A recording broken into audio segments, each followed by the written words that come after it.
Yo, I'm Micks Mowers and welcome to my channel. In today's video, got on a bench a Mountfield Double M 2630 multi-tool. So these come as a hedge cutter, strimmer, that sort of thing.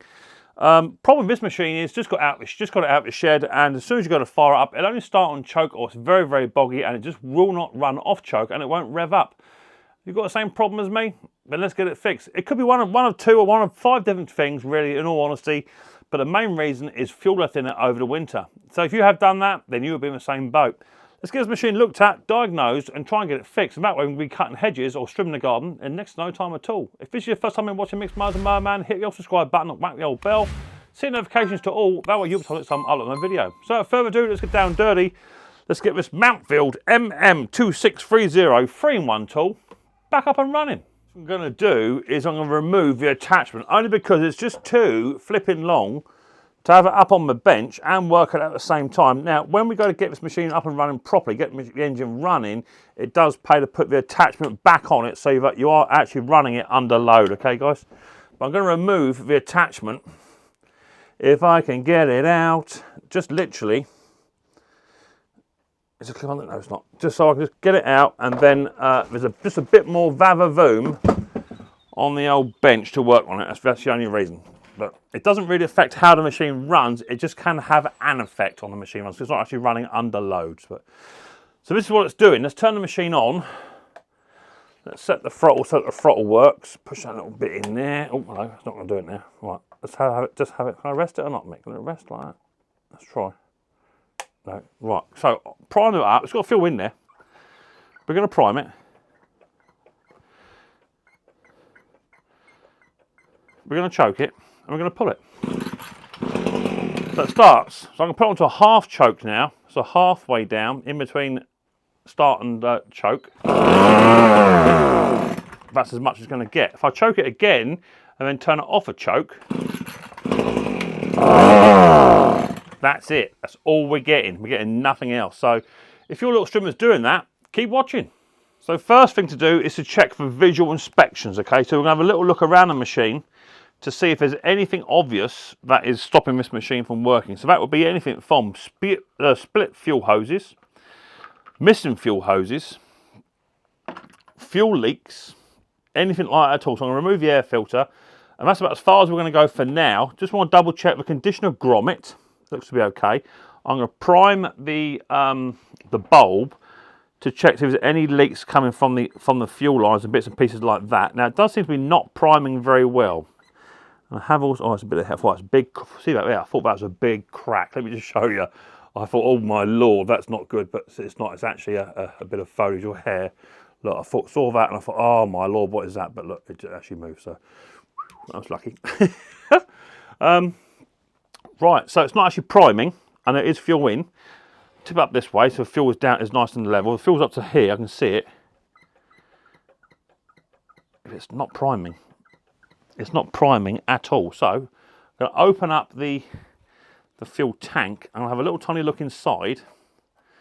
Take that cover out of there, and I'll try and identify the hoses that are actually in here. I'm going to try to get a pair of forceps. I'm going to pull out the main feed hose. Just going to identify. I can just about see it, I think. That could be it there. That's a return. But I'm not actually physically seeing another hose in there. So my feed is going to be my green one. So that's my return. Let's pull that out. That's a return, nice short one. Let's pull out this feed, and look, boom. So that'd be the problem, guys. There's a problem right there. It could be a really simple, really easy fix. I can see something just sat there. So what I'm going to do is I'm just going to drain all this fuel out into here. Drain that out. Have that all out.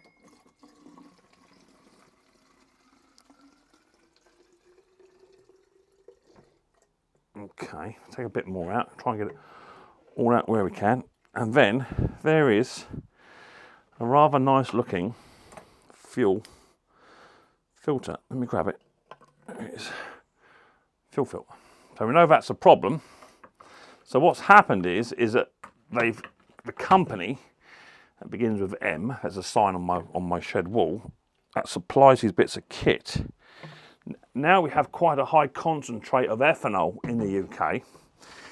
These machines, the fuel lines, are not designed to put up with this ethanol content. And the fuel smells really good. So inside here, if I dive on down, we'll find, I'm getting there, in the depths, a rather nice looking fuel hose. Now this is the problem. I'll show you in 2 seconds. Let me try and retrieve it all out. This blue line is not like a Tygon line, and when it's been exposed to ethanol for so long, that's what happens. Look, just pull it apart. It snaps. It becomes brittle and no good for anything. Okay, so that's no good.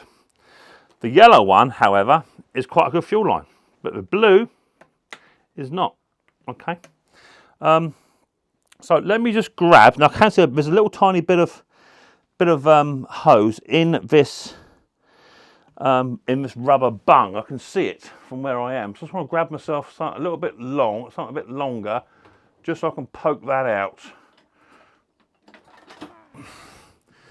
I don't know what it is actually in there, but I can see something. It seems to be in this hole in the grommet. Let me push that out. There it goes. It's just gone. Whatever that was. There it is, I can see it. So I'll go fishing again.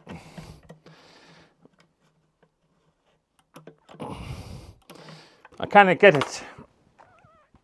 There it is.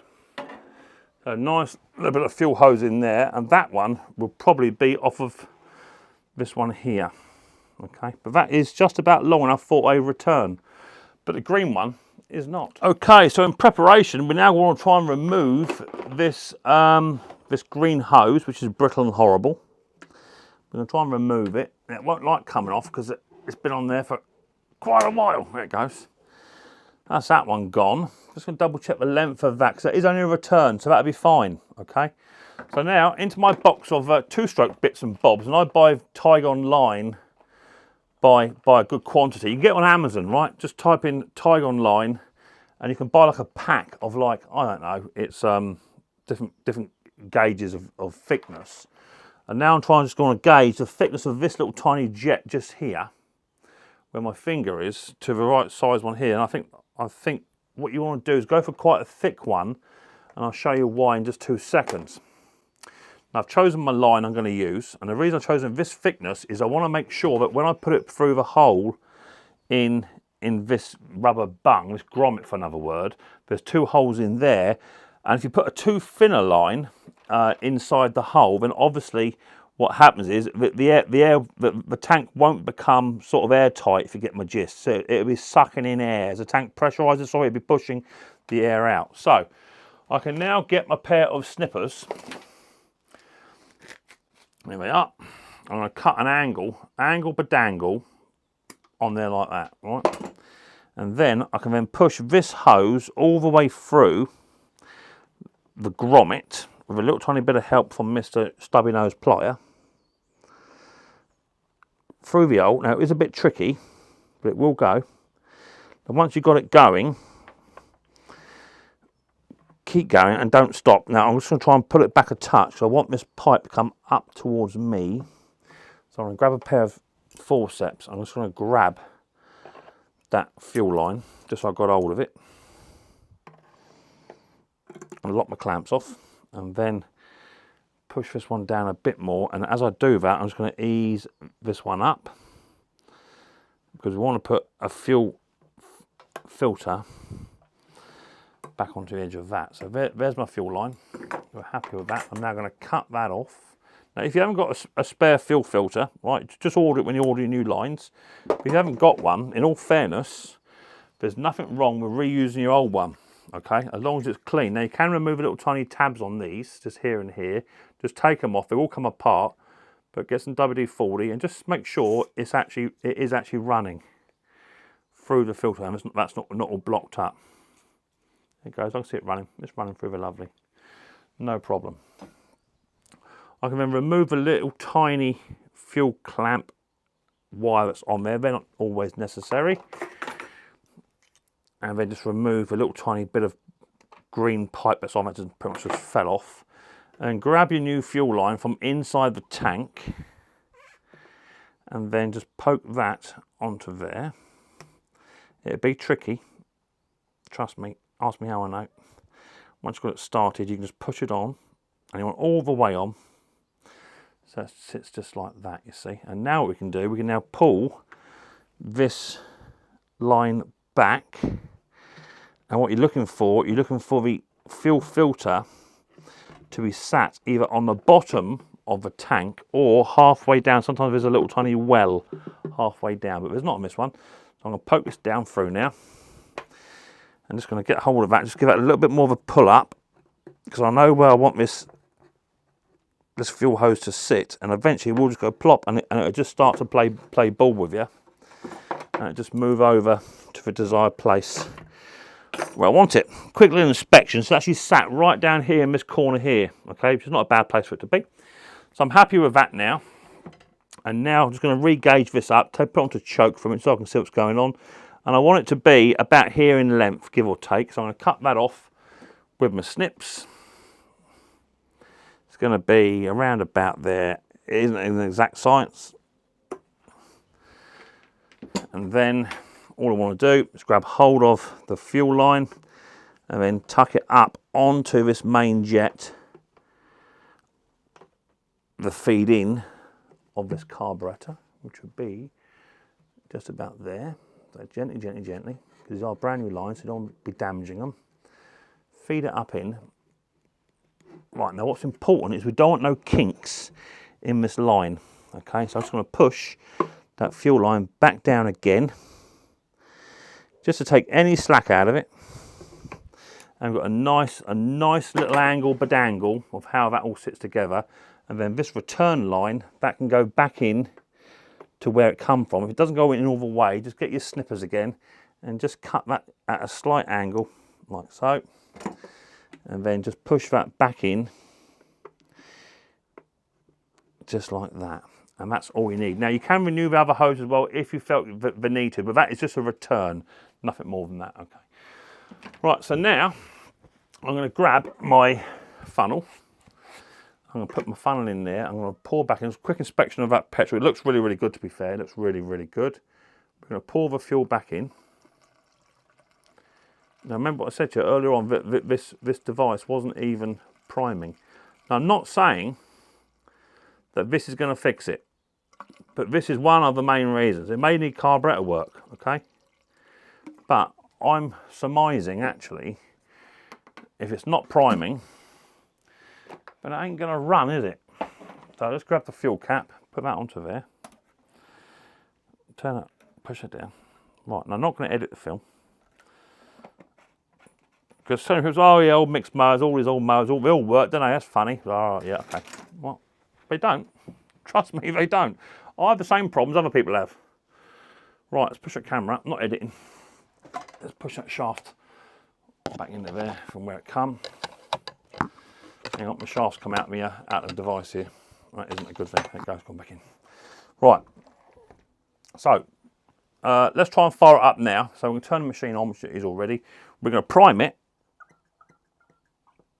Now it's making that lovely noise. And now I can see fuel running all the way back down into the tank. Beautiful. Right, so now, hopefully, this machine should run with no issues, theoretically. We'll choke it. So choke's that way, fire it up, off choke.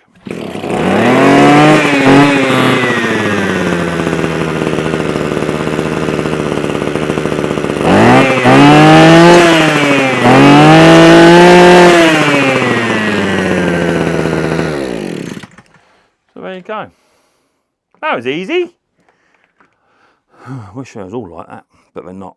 So I also have a Takana or another machine which is a strimmer to come in today. So looking forward to that one.